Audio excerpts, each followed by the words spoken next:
Belum cukup makan hati selepas ditinggal Lionel Messi, para fans Barcelona dikejutkan lagi fakta mencengangkan soal kondisi keuangan klub. Senin 16 Agustus 2021, Presiden Barcelona Joan Laporta melaporkan bahwa klub asal Katalan tersebut dililit utang yang sangat besar. Persoalan utang Barca sebenarnya sudah cukup lama diketahui, tapi belakangan yang diketahui publik dan media-media internasional adalah 1,16 miliar euro atau setara 19,79 triliun rupiah. Namun dalam konferensi persnya, Laporta mengumumkan jika total utang Barca per Senin itu adalah 1,13 miliar euro, setara 22,86 triliun rupiah.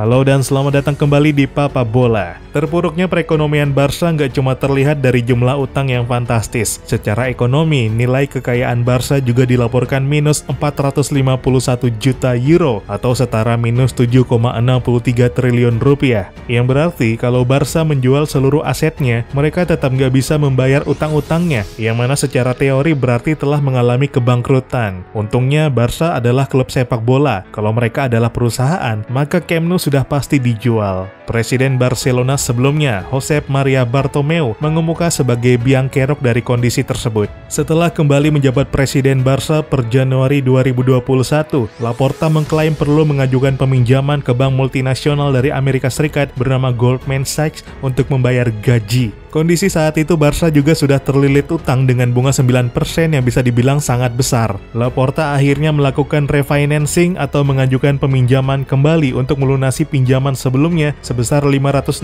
juta euro atau sekitar 9 triliun rupiah dengan bunga menjadi hanya 1%.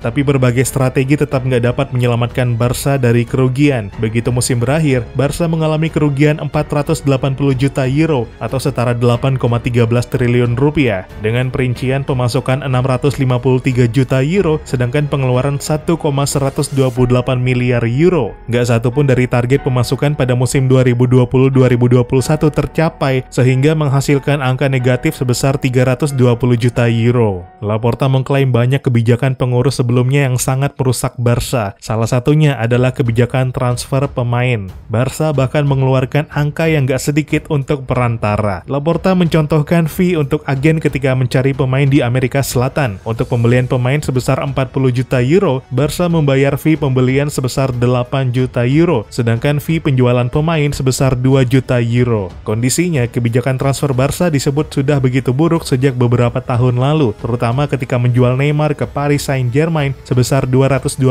juta euro pada 2017.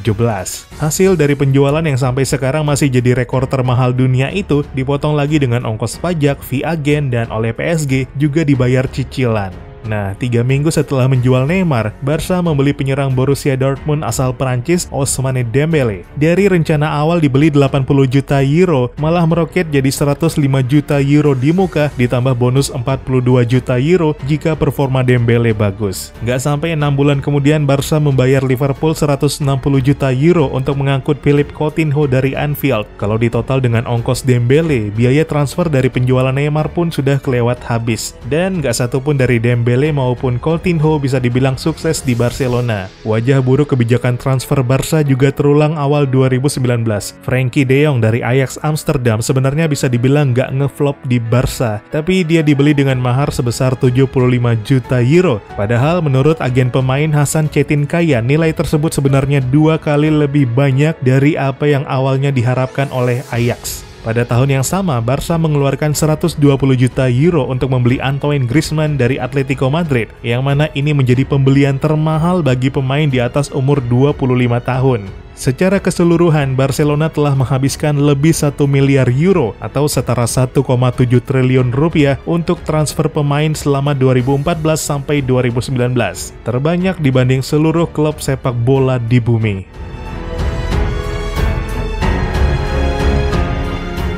Barca pun menggaji pemain-pemainnya dengan angka fantastis. Ada lebih 9 pemain yang gajinya di atas 235.000 euro per pekan. Salah satunya bahkan Samuel Umtiti yang nggak main lebih 20 kali musim lalu. Per Maret 2021, tagihan gaji Barca dilaporkan mencapai 348 juta euro. Laporta pun mengonfirmasi kalau tanggungan gaji di Barca saat ini adalah 103% dari total pemasukan klub dan komposisi tersebut lebih banyak 20-25% dari para kompetitor Barca. Keadaan itu pun membuat Barca dihadapkan dua pilihan, yaitu memotong gaji atau melepas pemain. Juan Miranda telah jadi tumbal yang dirilis karena tuntutan gaji yang gak dapat disanggupi klub. Begitu juga dengan Mateus Fernandes yang telah dirilis dan bakal menuntut Barca karena pemutusan kontrak yang terlalu cepat. Barca juga telah melepas Francisco Trincao ke klub Premier League Wolves dengan status pinjaman selama setahun plus opsi pembelian sebesar 30 juta euro. Conrad de la Fuente juga telah dilepas ke klub Ligue 1 Marseille sebesar 3,5